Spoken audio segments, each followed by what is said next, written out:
Coach, défaite amère, évidemment, vous meniez 2-1, mais est-ce qu'il y a des bons enseignements à tirer? Les bons enseignements, oui, je pense qu'on a fait une très bonne première mi-temps. On les a vraiment mis en danger.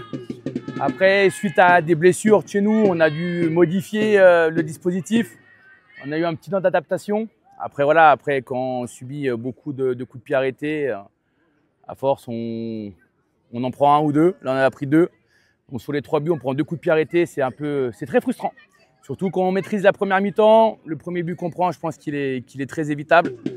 Après, voilà, on le savait que Grand Saconnet allait faire descendre des joueurs. C'était le cas, c'était dur.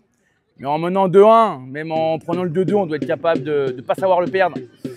Et c'est pas ce qu'on a réussi à faire. Donc voilà, on va encore travailler, cravacher. Là, il commence un petit peu à faire le trou, mais voilà, la saison est encore longue. On doit être capable de vite rebondir et vite se remettre la tête à l'endroit. On a quand même une grande différence entre la première et la deuxième mi-temps. Évidemment, ton équipe, elle était au combat, elle était là, elle a réussi à se créer des occasions. En deuxième mi-temps, vous avez plus réussi à tenir. Ouais, mais comme je t'ai dit, on a eu des blessures clés à des postes clés.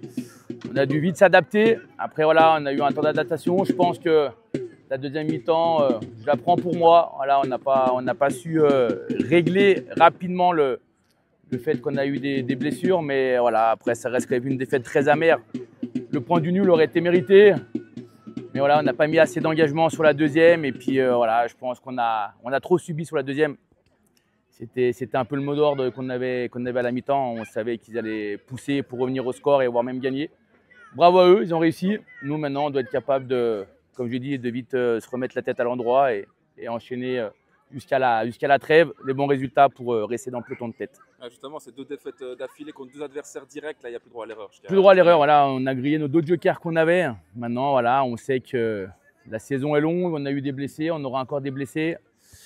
Mais ouais, je pense qu'on a grillé nos 2 jokers qu'on avait à griller et maintenant, on doit être capable de refaire une série de victoires pour rester en haut du classement et pourquoi pas, hein, comme on dit, si le deuxième est barragiste, on ira chercher cette 2e place. Voilà, maintenant on va attendre les résultats des autres et puis se préparer au mieux pour la semaine prochaine.